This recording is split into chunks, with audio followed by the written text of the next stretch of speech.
इमरान खान की एक मुबैना लेकिन गैर मामूली मुलाकात के हवाले से सोशल मीडिया के ऊपर बहुत ज़्यादा अफवाहें गर्दिश कर रही हैं। कोई सहाफ़ी भी इस हवाले से ट्वीट कर रहे हैं, तो फिर मैंने भी जानने की कोशिश की कि क्या वाकई ये मुलाकात हुई है या सिर्फ अफवाहें हैं। तो मैंने जिनसे रब्ता किया उन्होंने मुझे क्या बताया, जानिए इस व्लॉग में।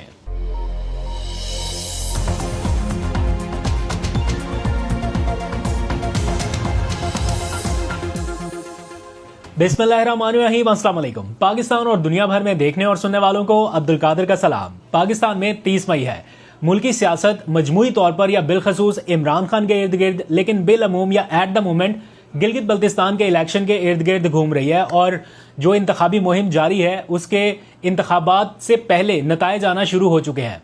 जुनैद अकबर के बाद अब असद कैसर को आज गिलगित बल्तिस्तान जाने से रोका गया, स्कर्दू पहुंचने से रोका गया। ये फुटेज सारा कुछ ये सोशल मीडिया पर सुबह से वायरल है। सुबह मुझे फ़ोन आने लगे असद कैसर की टीम के कुछ लोगों के, और उन्होंने बताया कि जनाब एयरपोर्ट रवानगी के वक्त असद कैसर को रोका गया है यहाँ पर। तो ये खबर जो है ये मीडिया के ऊपर चला सकते हैं आपके, असद कैसर को एयरपोर्ट नहीं पहुँचने दिया जा रहा।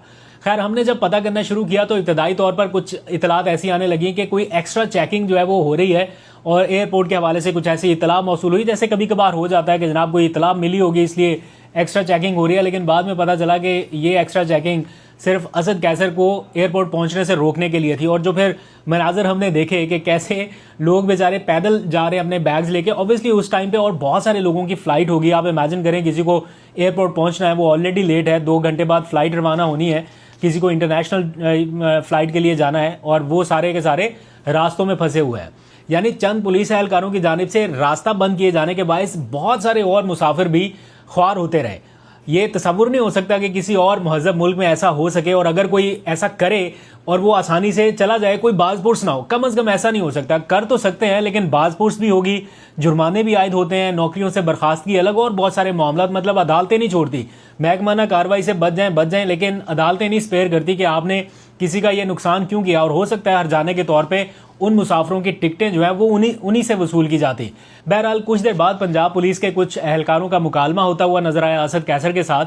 और आप इमेजिन करें कि असद कैसर एक ऐसी सिचुएशन में है कि उनको एयरपोर्ट नहीं जाने दिया जा रहा, और वो फिर भी कह रहे हैं कि यार अब हमें नहीं जाने देना तो आप हमें रोक लें, लेकिन बाकी मुसाफिरों को तो ख्वार ना करें, उनको आप जाने दें। मतलब अमूमन ये होता है ना कि कोई बंदा फंसा हुआ है, वो कहता है मैं अकेला क्यों फंसूं, सारे के सारे यहाँ पे रहें ताकि सबको पता चले कि मेरे साथ ज्यादती हो रही है। लेकिन वो शख्स कह रहा है कि आप बाकियों को कम से कम जाने दें, उनको ख्वार ना करें। हम तो आदी हो चुके हैं, आपने हमें रोकना है रोक लें, लेकिन बाकियों को जाने दें। की हमारी वजह से आप लोगों ने किया है, तो लोगों को क्यों आजाद देते हो? हम बस साइड पे खड़े हो जाएंगे ना, बस बताओ कि नहीं जाना। नहीं, मतलब ये है कि आम लोगों को तकलीफ है ना, मुसाफिर को मतलब है कि लोगों को तकलीफ ना, लोगों को जाने दो। हम तो आपके आदि, लेकिन बाकी गाड़ियों को छोड़ो ना, आपको तो तकलीफ ना दो। बहरहाल इस पूरे रश में सिर्फ असद कैसर ही नहीं, मुस्लिम लीग नून के रहनुमा ख्वाजा साद रफीक और कुछ तकरीबन 11 के 12 के करीब मुसाफिर बताए जा रहे हैं जिनकी परवाजें मिस हुई हैं। ख्वाजा साद रफीक को भी जाना था स्कर्दू के लिए, लेकिन उनकी परवाज भी मिस हो गई। अब इस सारे मामले में वो हक बजानब हैं ये कहने पर कि एक तरफ तो हम देख रहे हैं कि जनाब हुकूमती वुज़रा या हुकूमती लोग जो हैं, MPAs हैं, वो आराम से पहुंच रहे हैं, एयर ब्लू के त्यारे से उतर रहे हैं, उनका प्रोटोकॉल लगा हुआ है, इस्तकबाल हो रहा है, उनको सरकारी प्रोटोकॉल में ले जाया जा रहा है। और वहीं पे ऐसे विजुअल्स नज़र आ रहे हैं, जुनैद अकबर को एक पुलिस एहलकार रोके खड़ा है, उनको सुबह बदर कर दिया जा रहा है। मतलब ऐसे मनाजर ना सिर्फ नज़र आ रहे हैं बल्कि अमली तौर पर उनके विजुअल्स, ये सारा कुछ हो रहा है। और फिर उसके चंद घंटों बाद यही रिपीट टेलीकास्ट होता है असद कैसर के साथ। अभी PTI के और लोग भी तैयार बैठे हैं जाने के लिए, क्योंकि जब तक इलेक्शन चल रहे हैं वो हार तो मानने नहीं वाले कि एक रुक गया दूसरा रुक गया। उन्होंने अपनी बैकअप टीमें जो है वो बनाई हुई हैं। कल को शायद कोई और चला जाए, परसों कोई और जाने की कोशिश करेगा। ये जितनों को बाहर भेजेंगे या जितनों को रोकेंगे, उतनी ज्यादा PTI की कैंपेन होती रहेगी। ये इटसेल्फ असद कैसर का रोक दिया जाना, जुनैद अकबर का सूबा बदर कर दिया जाना, ये इतनी बड़ी बड़ी खबरें हैं कि इटसेल्फ ये गिलगित बल्तिस्तान के इलेक्शंस के लिए PTI की कैंपेन हो रही है। और ग्राउंड के ऊपर भी अगर आप देखें तो आपको पाकिस्तान तहरीक इंसाफ ही नजर आ रही है। मैं बिल्कुल हल्फन आपको ये कह सकता हूं कि जब से ये सारी खबरें आई हैं गिलगित बल्तिस्तान इलेक्शंस की, और ओवरऑल ये जब से रोका जा रहा है या ये स्कर्दू वाला सारा एलिमेंट हुआ, मैंने कोई ऐसे मनाजर नहीं देखे दूसरी जमातों के कि वहां पे कुछ चार्ज क्राउड कोई एक्टिविटी कर रहा है। सोशल मीडिया सारा भरा पड़ा है सिर्फ और सिर्फ PTI की इलेक्शन कैंपेन से, उनके कैंडिडेट से, उनके हवाले से आने वाली खबरों के हवाले से। यानी ऐसा लग रहा है कि Gilgit Baltistan is all about PTI central activities, यानी जो कुछ भी हो रहा है वो PTI के इर्द गिर्द घूम रही हैं। बाकी जमातों की क्या कैंपेन चल रही है, जाहिर बात है उनके रहनुमा जा रहे हैं, कहीं कहीं उनकी भी कैंपेन होगी, लेकिन एक ऐसा ना कि सोशल मीडिया के ऊपर विजुअल्स या गहमा गहमी वो ऐसा लग रहा है कि पीटीआई के कैंप से ही नजर आ रही है। मैंने आपको एक बहुत दिलचस्प स्टोरी अभी बतानी है कि पीटीआई के साथ गिलगित बल्तिस्तान इलेक्शन में आखिरी लम्हात में ये जो है ना निशान छिन गया, इन्होंने जिस पार्टी के साथ इत्तेहाद किया था, आज उसके पार्टी के चेयरमैन जो शेर गाजी हैं उनसे भी राब्ता हुआ। उन्होंने बड़ी दिलचस्प तफसीलात बताई हैं कि उनकी पार्टी रजिस्टर्ड कैसे हुई और फिर आखिरी लम्हात में जैसे ही पीटीआई के साथ उनका इत्तेहाद हुआ तो उनके साथ हुआ क्या। ये बड़ी दिलचस्प तफसीलात है आपके जानने के लिए, लेकिन पहले ज़रा सा मैं बता दूं कि सुहेल आफरीदी उन्होंने हंगामी तौर पर एक ख़त लिखा है गिलगित बल्तिस्तान के जो चीफ जस्टिस हैं या एपलेट कोर्ट के सुप्रीम एपलेट कोर्ट के चीफ जस्टिस, उनको खत लिखा है, यूं आम लफ्जों में आप कह लीजिए कि गिलगित बल्तिस्तान की सुप्रीम कोर्ट के चीफ जस्टिस को, और उनसे कहा गया है कि वो इंटरवीन करें, मुदाखलत करें, क्योंकि आपके सूबे में होने वाले इलेक्शंस में एक सियासी जमात को लेवल प्लेइंग फील्ड नहीं मिल रही। उन्होंने सारी वो वजूहात तहरीर की हैं कि क्या क्या पिछले चंद घंटों में हो चुका है और किन वजूहात की बिना पर वो चाहते हैं कि आपकी इंटरवेंशन हो। लेकिन मुझे मुश्किल लगता है कि कोई इस किस्म की मुदाखलत हो कि कोई सुप्रीम कोर्ट के लेवल से कोई हुक्मनामा जारी हो जाए कि जनाब इनको लेवल प्लेइंग फील्ड दी जाए, क्योंकि जो एक ट्रेल चलती आ रही है उसी का तसलसल हमें इस वक्त नजर आ रहा है। अच्छा, जो मैंने आपको बताया ना कि गिलगित बल्तिस्तान के इलेक्शंस में पीटीआई के साथ हुआ क्या, ये जान लीजिए। इसके बाद फिर जरा इमरान खान के एक अहम मुबैना राब्ते के हवाले से जो अफवाहें चल रही हैं उसके बारे में बात करते हैं। तो जनाब हुआ कुछ यूं कि गिलगित बल्तिस्तान इलेक्शन से कुछ दिन पहले पीटीआई ने एक पार्टी से इल्हाक किया, गिलगित बल्तिस्तान डेमोक्रेटिक पार्टी।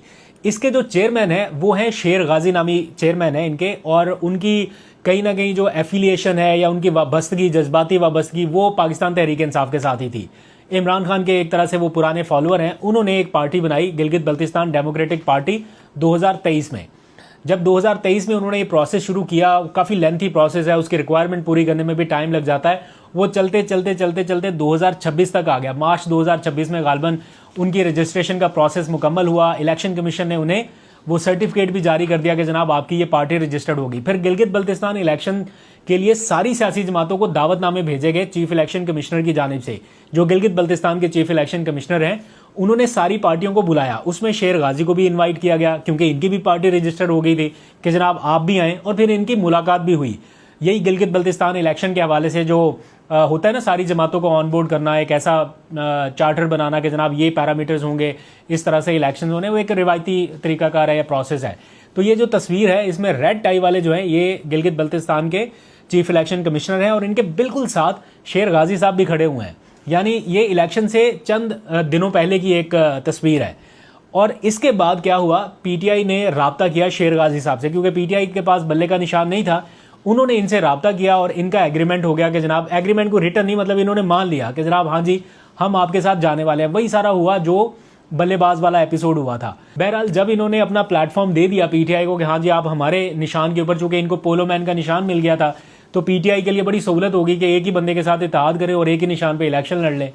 तो जनाब जब इनके साथ इलेक्शन के लिए इत्तेहाद हो गया और बड़ी खामोशी से इन्होंने किया, किसी को पता नहीं चलने दिया, और जब इन्होंने अपने लोगों को टिकट्स दे दिए, वो रिटर्निंग अफसर के पास जाके जमा कराए, उनको निशान भी अलॉट हो गए पोलो मैन के, तो उसके बाद जैसे ही ये खबर बाहर निकली कि जनाब ये तो पीटीआई के कैंडिडेट जमा करा रहे हैं अपना अपना निशान, तो उसके बाद फिर फौरी तौर पे जो कैंडिडेट्स थे उनको रिटर्निंग अफसर की जानिब से ये बताया जाने लगा कि आपका निशान जो है वो विदहेल्ड कर लिया गया, रोक लिया गया है। और उसके बाद फिर सारा मामला खुला और इनका पूरा इंतखाबी निशान जो है वो रोक लिया गया। वो आज मेरी उनसे बात हो रही थी, वो कह रहे कि मैंने हर रिक्वायरमेंट पूरी की है, 3 साल लगा के रिक्वायरमेंट पूरी की, सारा कुछ हुआ, और उसके बाद जैसे ही पीटीआई के साथ इत्तेहाद हुआ तो निशान रोक लिया गया। तो उसकी वजह वो कहते हैं कि सिर्फ एक ही है, पीटीआई के साथ इत्तेहाद होना। ये उनकी एक पूरी इंटरेस्टिंग स्टोरी थी। अच्छा, अब आ जाइए, एक खबर सुबह से चल रही है, मैं सोशल मीडिया के ऊपर भी देख रहा हूँ, काफ़ी सीनियर रिपोर्टर जिनको मैं बड़ा ऑथेंटिक रिपोर्टर मानता हूँ, गैर जानिबदार भी हैं और चीज़ों को काफ़ी करीब से भी देखते हैं, कुछ वो हैं, कुछ और भी हैं, मिक्स्ड रिपोर्टर्स। उनकी तरफ से एक इमरान खान की मुबैना मुलाकात के हवाले से, जो कि बताया जा रहा है कि किसी साबिक आला ओहदेदार के साथ मुलाकात हुई उनकी अडयाला जेल में, और इसका रेफरेंस दिया जा रहा है कि ये मुलाकात हुई है और बड़ा बावसूख तरीके से दावा किया जा रहा है। तो हमारे पास इसकी चूँकि कन्फर्मेशन नहीं है, अभी तक मेरे पास कोई ऐसा सिग्नल भी नहीं कि ऐसी कोई मुलाकात हुई है। बहरहाल कुछ लोग दावा कर रहे थे कि जनाब ये मुलाकात हुई है, और होता भी कुछ ऐसे ही है कि जब मुलाकात हो जाती है तो लोगों को पता नहीं होता, फिर कोई एक आध डिस्क्लोज करता है, फिर उसके ऊपर डिबेट शुरू हो जाती है, एंड काफ़ी टाइम के बाद जाके पता चलता है कि हाँ जी हुई थी। या नहीं हुई थी उसका भी पता चल जाता है। तो मैंने हमारे जो अडयाला जेल को कवर करने वाले सीनियर जर्नलिस्ट हैं, जिनके पास अंदर की खबर ऑब्वियसली होती है, किसकी मुलाकात कहाँ पे हुई, कौन आया कौन गया, मैंने उनसे रब्ता किया कि क्या ऐसी कोई मुलाकात आपके इल्म में है, कोई रिपोर्ट हुई है, या आपके इल्म में हो कि आपने खाली चैनल के ऊपर नहीं बताई लेकिन आपके नॉलेज में हो। तो उन्होंने बताया कि नहीं, ऐसी कोई मुलाकात नहीं हुई, बल्कि उन्होंने रीचेक करने के बाद मुझे बताया कि अभी तक ऐसी कोई अपडेट नहीं। अगर हुई होती तो जाहिर बात है वो चैनल को भी रिपोर्ट करते, तो ना उन्होंने चैनल को रिपोर्ट किया, बल्कि मेरे से उन्होंने जब रब्ता हुआ मेरा उनसे, तो उन्होंने बताया कि ऐसी कोई मुलाकात नहीं है। तो एज इफ़ नो ये हम इस जो खबर है या ये जो कुछ भी है, इसको अफवाहों की कैटेगरी में डाल सकते हैं। लेकिन उम्मीद करते हैं कि शायद कोई ऐसी मुलाकात हुई हो जिसमें साबिक आला ओहदेदार का रेफरेंस दिया जा रहा है। अगर हुई भी हो तो अच्छी बात है, कहीं कोई पॉजिटिविटी नज़र आनी चाहिए, इन मुलाकातों के नतीजे में कोई ब्रेक थ्रू हो जाए, और क्या चाहिए। लेकिन एज इफ़ नो मेरे पास ऐसी कोई इन्फॉर्मेशन नहीं है कॉन्क्रीट के ये मुलाकात हुई है। बहरहाल जैसे कोई फर्दर अपडेट आएगी तो वो भी आपसे शेयर करेंगे। ये है आज के पूरे दिन का मंजरनामा। अपनी राय से ज़रूर आगाह कीजिएगा। अपना बहुत सा ख्याल रखिए। अल्लाह हाफ़िज़।